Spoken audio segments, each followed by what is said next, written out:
At the time I'm recording this is about a day and a half after the results of the election where Donald Trump obviously ended up winning. And this isn't necessarily going to be a video of me talking about how this country is damned and our system's broken and this, that, and the third, nor is it going to be a video of me jumping in joy that Trump is in office again. I'm just here to genuinely say that I am glad that this process is over. About 3 months ago, I posted one of my most popular videos on this channel where I talked about how annoying it is being black during election time. In that video, I discussed the positive and negative effects that Obama's presidency had on my childhood, and I also talked about how tired I am as a black man of just being pandered to by both parties every 4 years. And before I say what I really want to say in this video and get all the points that I'm really trying to get across, I have to address this one comment because I internalized it and it still annoys me a lot. I wish these wouldn't show up on my timeline. I wish YouTube had a block key. So glad I don't know many young people with this kind of combo. It's selfish and does not speak to an understanding of civic duty,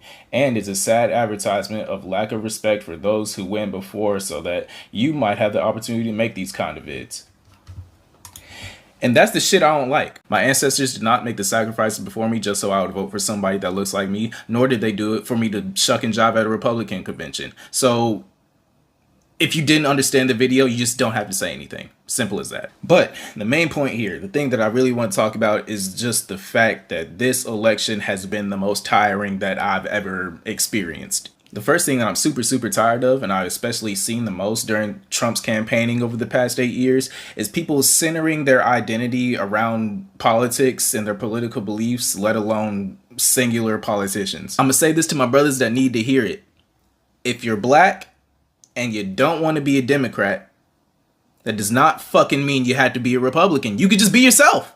Time and time again during both sides of the campaign, I had to see stupid shit like, I'm a white Christian man and I'm voting for Kamala. I'm a gay black man and I'm voting for Trump. You're not special and you're not making any sort of political statement juxtaposing your gender and race to your political beliefs. If anything, you're just being a token nigga that's fueling all the bigotry and ignorance that plagues this country to begin with. And this video isn't about who I voted for or my political beliefs. If you've heard me talk for 5 or 10 minutes before, you probably know where I stand. But regardless of where I stand, I have to acknowledge that this nigga Trump runs a cult. Me seeing people get on stage during conventions and compare this man to Jesus, or hearing broadcasters say daddy's home when this nigga walks into a room.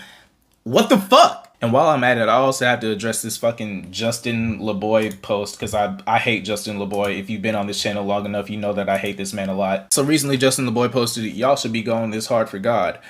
Shut up! Because one, not only does that undermine the bigger picture of the situation that the world is in, but two, religious gaslighting is what got us here in the first fucking place.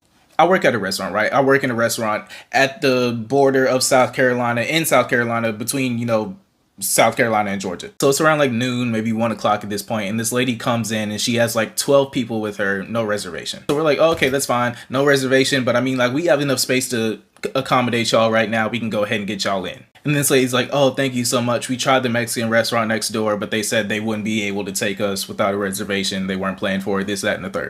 And then unprovoked, she starts going on a rant about how Trump's gonna build a wall and get rid of the gays and a whole bunch of other shit. Not only that, but she did it in front of my gay Hispanic manager and his husband. And once again, this is not a video about me and my side and where I stand, but something about that shit in particular just rubs me the wrong way. Because I know at the end of the day, political opinions are never shared in good faith. If they were, I would actually ask for them to begin with. But more often than not, they're just used to condemn and disrespect another group of people, unprovoked. And the next thing that I want to talk about here, I wanted to make a separate video about it, but I feel like it kind of just encompasses to what I'm talking about now.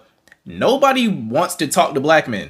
And when I'm saying that, I'm saying it in the sense that for the past few months, especially centered around the political debates, I've been talked at and not to. Like when Obama had that press conference and he talked to the brothers after the fact and he's like, yo, what we not gonna do is not support Kamala just because she's a woman. He's telling us what we're not gonna do. Fast forward, and we're not the issue as to why she didn't get in office. I had to deal with my own friends and my own family questioning my belief. Me, of all fucking people, the one who literally has feminist rhetoric all over his fucking channel, questioning me about me having a belief in women leadership. In the instances that the conversation comes up, I could be like, you know, I do have issues with some of the policies that Kamala has. And multiple times it would be like, by policies, you mean having a vagina?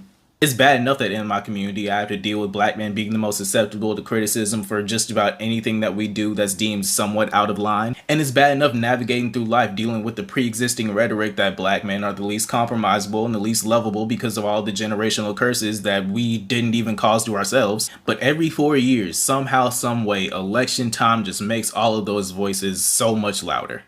And the last thing that I'm tired of, and most of all I want y'all to take from this video, I'm tired of people's blatant misinterpretation of information and blatant running with misinformation. I will never understand the idea of using a politician's words as concrete evidence for anything. You mean to tell me that you reached adulthood and you're capable of voting now, and you have the idea in your head that, okay, people that I've worked for have lied to me, people that I've been friends with have lied to me, people in my family have lied to me, people that I've had sex with up to this point have lied to me, but since this man is on TV with a suit, he's incapable of doing that shit too. And as pretentious as I may sound at this point, the average American reading level is at 8th grade.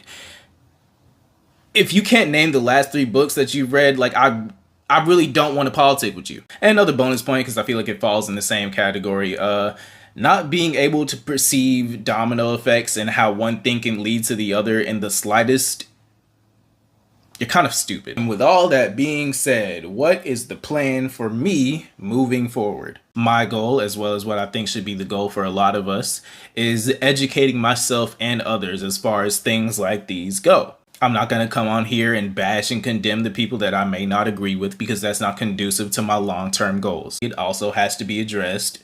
How do I feel about my safety as a black man with Trump in office? Well, to be honest with you, I've been hood adjacent for the past 2.5 years. I fell asleep to gunshots and the sounds of innocent screams for countless nights up to this point. But I can also say that I didn't have my first potentially life-ending interaction with a Ku Klux Klan member until Trump's first term of service.